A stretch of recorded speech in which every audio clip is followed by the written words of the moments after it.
a lot of progressives and people on the left, they say what Donald Trump is trying to do with the administrative state. Essentially, they say he's trying to become a king. The funny thing being, the only reason that they're scared of the executive is how powerful the executive has become.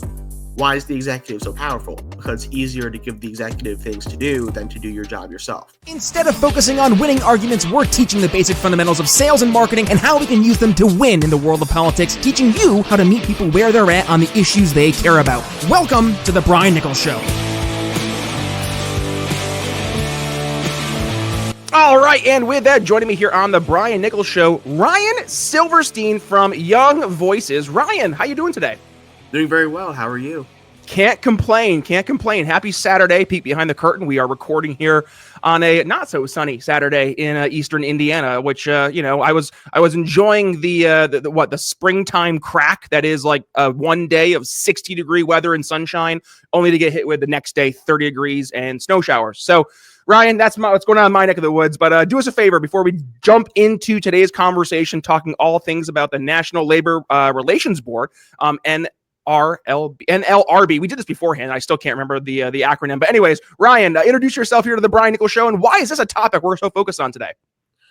Hi, my name is Ryan Silverstein. I'm a JD candidate at Villanova University, and I'm a fellow at Villanova's McClellan Center for Law, Religion, and Public Policy. We're talking about when Wilcox is firing, because it's going to have broad ramifications on the entire administrative state, not just the National Labor Relations Board. And who is Wilcox? Let's set the stage here for folks who are playing along in the home game who haven't been paying attention to what's happening in the world of hirings and firings from an executive level. So just set the stage for us.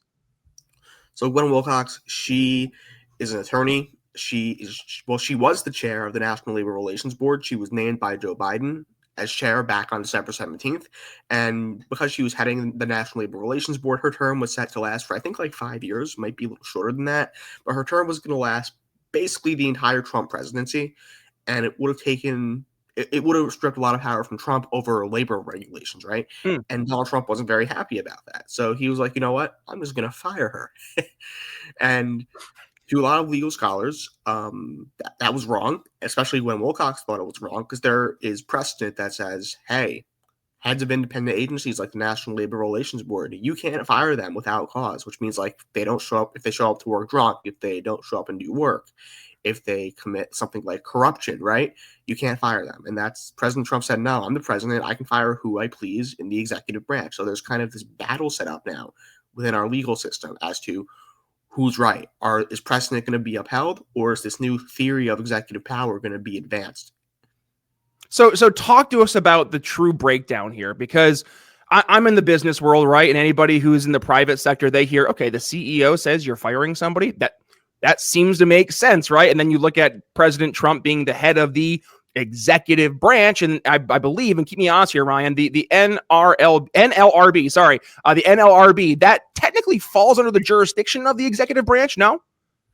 Technically, yes, but technically, no. Independent agencies for the past 100 years or so, going back to a case called Humphrey's Executor Estate back in 1935, has said that independent agencies, while they are kind of subject to presidential power, they're only subject to that power when it comes to appointments, because they wield quasi-judicial and quasi-legislative power. So they'll do things like internal adjudications, they will create rules via rulemaking process from statutes.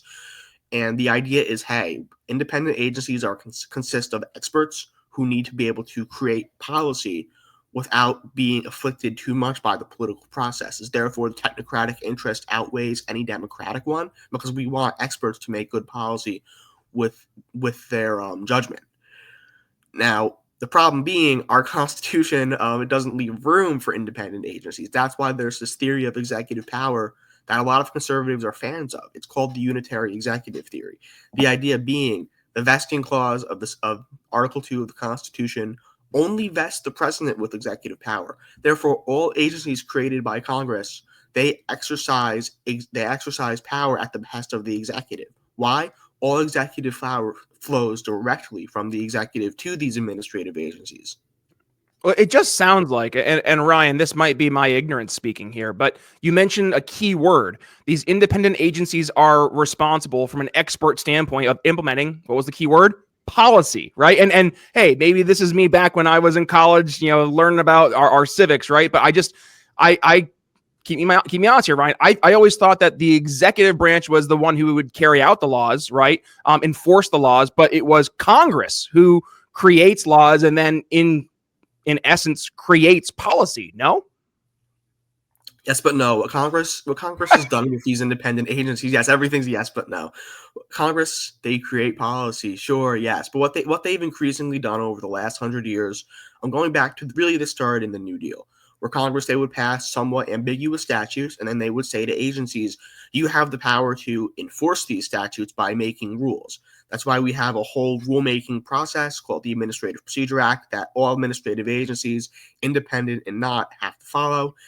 And by the way, these rules that agencies make, they have real implications on people's lives. Like, for example, National Labor Relations Board, they could pass rules that go to worker discrimination, workers' comp, then they could internally adjudicate those rules in like essentially a kangaroo court themselves. And then that judgment would be binding on both parties, which is crazy if you think about it, because you're not going before an Article 3 judge, you're not going before, a typical executive agency that the president can control. You're going before a bunch of experts, right? Which is different and not really good for our substantive rights.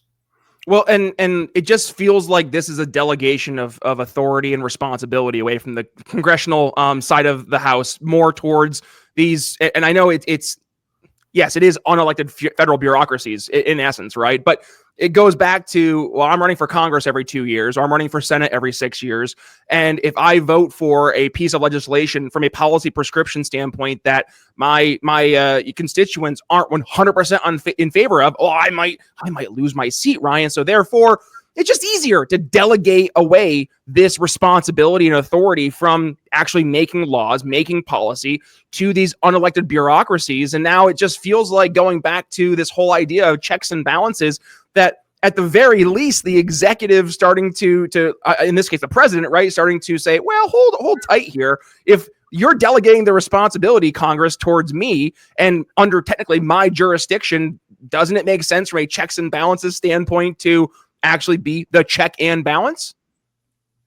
No, you're totally right. And it's very funny you say that, because a lot of progressives and people on the left, they say what Donald Trump is trying to do with the administrative state. Essentially, they say he's trying to become a king. The funny thing being, the only reason that they're scared of the executive is how powerful the executive has become. Why is the executive so powerful? Because it's easier to give the executive things to do than to do your job yourself, right? So if Congress were to, I don't know, jealously guard its legislative power, jealously guard its things like its tariff power, its power to regulate laws, suddenly we wouldn't be in this predicament of the presidency being too strong. That's a really big reason Congress likes independent agencies. To them, it's a way of checking the president, but our Constitution doesn't leave room for these independent agencies to act, which leads to just a lot of problems.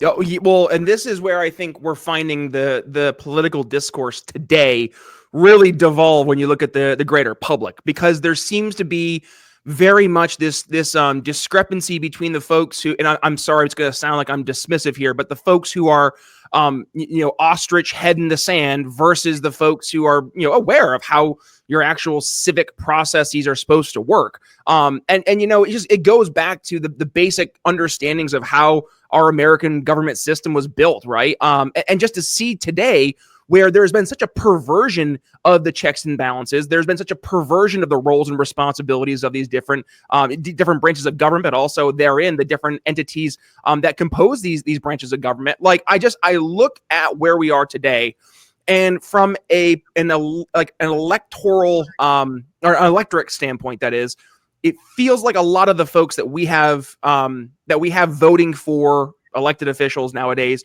are doing so on a very shaky foundation in terms of understanding of how the process was originally supposed to work. Like they have this kind of a perverted perspective of, well, this is what I've only known, right? This Congress passes these ginormous omnibus bills every year, and then they just kind of sit back and argue with each other all day long, right? And then, Joe Biden, because he's a Democrat, he can do no wrong. He can appoint all these people in these unelected federal bureaucracies, and as long as they seem like they're okay to me, as an electorate. I'm going to just let him do his thing. And all of a sudden, when Donald Trump takes over, it's like, oh my God, the world is ending, right? The sky is falling. So it looks like there might be more of an issue here, Ryan, not just in terms of the actual court case, but also the way that the American electorate is approaching this issue. So how do we talk to the American populace and actually, like, I don't want to say like just educate them, right? Because I mean, it's educate, enlighten, and inform. That's our motto here at the show. Like, how do we do all three for a populace who seems like they really don't care? They're going to abdicate as much responsibility themselves as they have allowed for their members of Congress. Hey folks, I want to take a moment to talk about something that has truly changed my life, and that is Cardio Miracle, our incredible studio sponsor. Now, I'll be honest, when I first heard about Cardio Miracle and their claims about improving heart health, I was skeptical. But after using it for just about 2 months, I was absolutely blown away by the results. First, my blood pressure went from being consistently around 140/90 to a much more healthier and manageable 120/80. And my resting heart rate dropped from the low 70s to the high 50s. And I couldn't believe it. But the benefits didn't stop there. I started sleeping better, and I felt more energized at the gym, and my heart felt the best it's felt in years. And it's not just me. Hundreds of you, our amazing listeners, have reached out to share your own incredible experiences with Cardio Miracle. So, what is Cardio Miracle? And how does it work? It's a carefully crafted supplement that harnesses the power of nitric oxide to support optimal heart function. So by increasing nitric oxide levels in your blood, Cardio Miracle helps relax your blood vessels, improve circulation, and it protects your heart from damage. It's like giving your heart the support it needs to function at its best. And here's the best part. We've got an exclusive offer just for you, our loyal listeners here at The Brian Nichols Show. When you head over to cardiomiracle.com and use code TBNS at checkout, you'll get an extra 15% discount on your order. Plus, with their 100% money-back guarantee, you've got nothing to lose and everything to gain. So, if you're ready to take control of your heart health and experience the life-changing benefits of Cardio Miracle for yourself, just click the link in the show notes or video description. Trust me, your heart will thank you. And don't wait another day to prioritize your health. Join the tens of thousands of folks who have already discovered the Cardio Miracle difference. Head to cardiomiracle.com now and use code TBNS for 15% off your order. Your journey to a happier and healthier heart starts today. And now, let's get back to the show.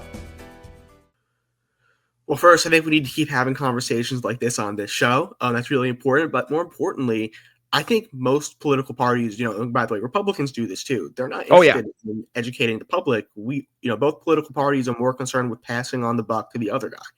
So the most important thing that we can do as a people is to hold the political parties accountable and hold our elected officials accountable and demand better.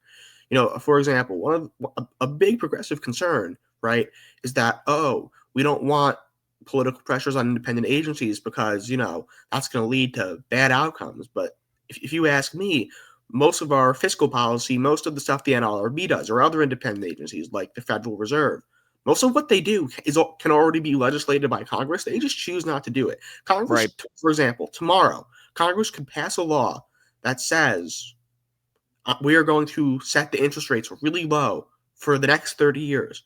And the Federal Reserve wouldn't be able to do shit about that. And guess what? Would that be great for the economy?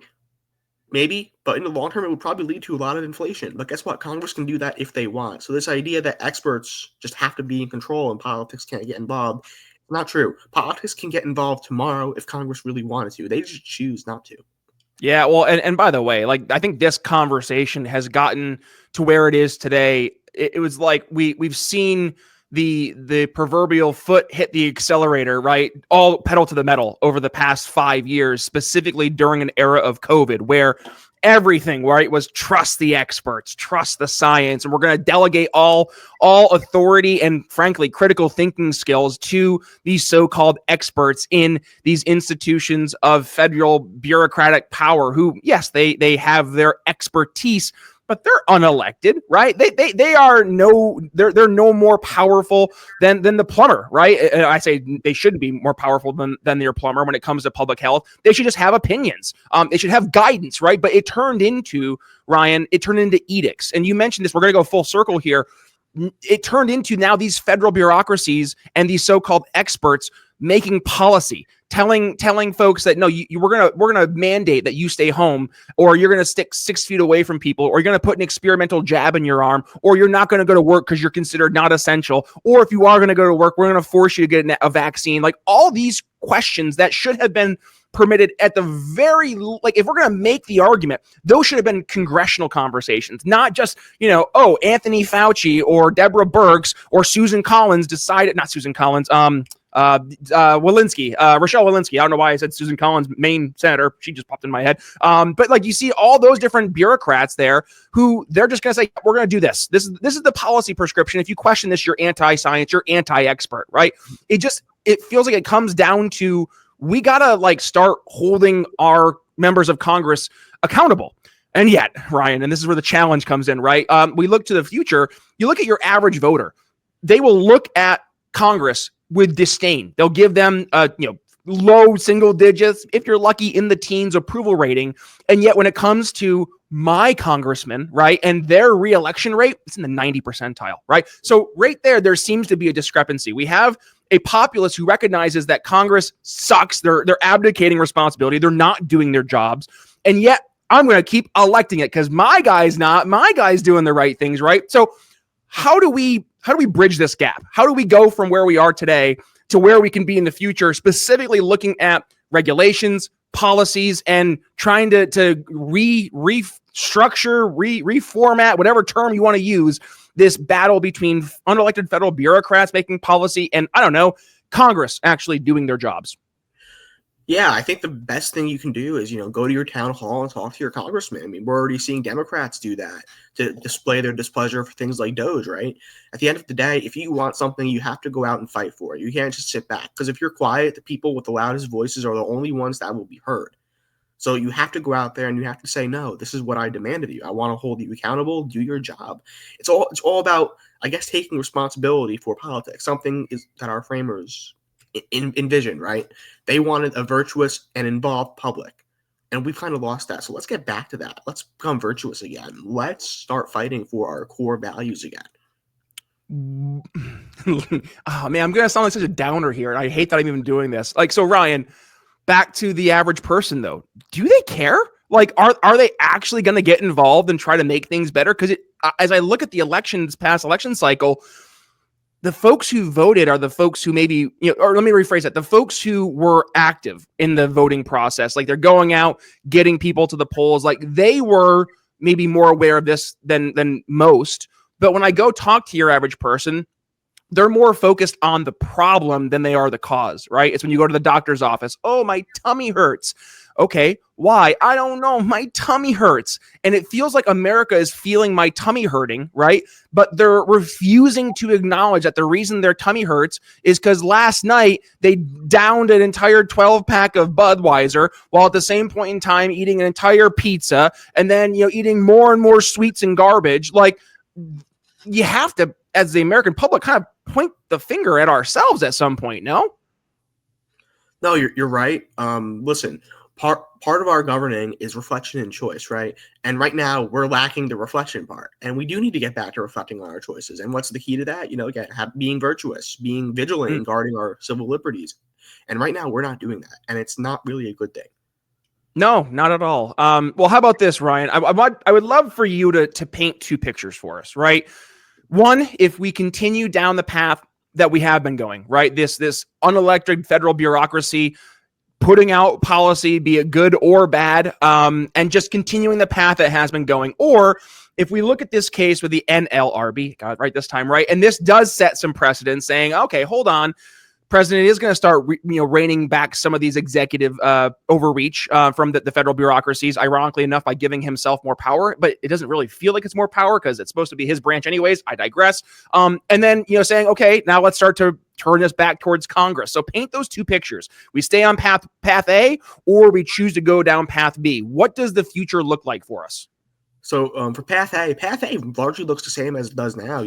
It's a status quo that a lot of people feel like has failed them. They feel they have been listened to. They think experts are out of touch, and to an extent that's true. And they want government to respond to them. We're just going to keep seeing this, I guess, populist anger boil over because people do not feel listened to, and that's not a good thing for the country.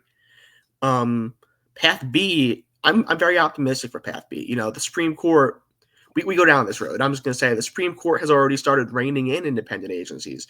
In SELO law in 2020, this was a big Supreme Court case. The Supreme Court, they limited the scope of Humphrey's Executor's ruling to agencies with multi-member boards. So that's like the National Labor Relations Board, for example. It's a multi-member agency board with multiple people who sit on it, right? And by doing that, they've limited the scope of Humphrey's, and they've signaled to the public, like, hey, we're interested in overturning Humphrey's. In fact, you had 2 Supreme Court justices in that case literally say, yeah, this case didn't go far enough. We want to overturn that case because Humphrey's is, quote, a direct threat to our constitutional structure, and as a result, the liberty of the American people, end quote. By the way, those were Justices Clarence Thomas and Neil Gorsuch. Now, fortunately, and this is why I'm very optimistic for this path, there was a new Supreme Court justice on the bench. Her name is Amy Coney Barrett. She wasn't on the bench last time. And it usually joins the conservative bloc in when they decide those major decisions. And now, John Roberts, he historically has been known to water down these conservative opinions and make them a little too moderate for the liking of those on the legal right. But with Amy Coney Barrett on the court, that's a 6th conservative justice, and that kind of overrides the Roberts veto, which is a really good thing. So with this case, we go down that path. We're going to have bureaucrats suddenly be held accountable by the president. And I'm very hopeful that that's what happens, right? That the conservative legal movement, they win this lawsuit, that the president controls the executive branch. And hopefully what we're going to start seeing is Congress get involved, right? Because now we're going to see Congress react to broad executive power over substantive rights. And then Congress is going to say, oh, shoot, do we really want the president constantly controlling fiscal policy? Do we constantly want the president controlling things like the Federal Election Commission? Do we want him controlling federal election policy? Probably not, which means Congress is going to get involved and set very strict guidelines for each of those, which is a good thing. When Congress legislates, it leads to good outcomes. One last question for you, and I was just thinking of this as we're going through things. How much did the overturning this past summer of 2024 of Chevron deference, how much did that help play a role here of setting up this conversation for where we are in March of 2025? It did a lot because of Chevron deference. And by the way, I also have to mention a case called SEC versus Jarkesy that also played a big role here. Those 2 cases, they played a very big role in holding the administrative state accountable, because now you can go to a federal agency and sue them in federal court, and suddenly courts don't have to defer to what the agency does. They actually have to give it a substantive look, which means plaintiffs are getting their days in court. And more importantly, now if an agency tries to punish you and hold you accountable, okay, sure. But now if they want to give you a punitive fine based on some kind of common tort that you could find in any random state law, you have a right to a jury trial for that. And that's a good thing. And there are some critics who say, well, that's going to prevent agencies from collecting. No, it's not. Why? The SEC, when they collected their fines from those people, they weren't using those fines to reimburse the victims of those crimes. That's not what was happening. So the SEC's whole justification there was complete BS. And those who were upset about it clearly didn't read the case. Sounds about right. Well, Ryan, this is obviously a tip of the iceberg conversation behind a much larger issue when it comes to our federal bureaucracies. And again, like we talked about, just this overall ethic, it seems like across the country, of just deferring responsibility and obligations. Hopefully, we're going to see some positive changes as we've outlined here today. So folks who want to continue paying attention, obviously, please go ahead and support Ryan. Give him a follow. And Ryan, where can folks go ahead and reach out to you if they want to learn more and just see what's going to be coming down the pike here as it comes down to looking at who's going to be getting the federal bureaucracies in order, and if we're going to see Congress actually taking back some responsibilities and obligations? Sure, they can follow me on LinkedIn. My LinkedIn's Ryan Silverstein. They can follow me on Twitter. My Twitter is RyRy916. Awesome. And Ryan, any final thoughts you want to leave our audience with today as we wrap things up? Yeah, sure. Do not bemoan the administrative state.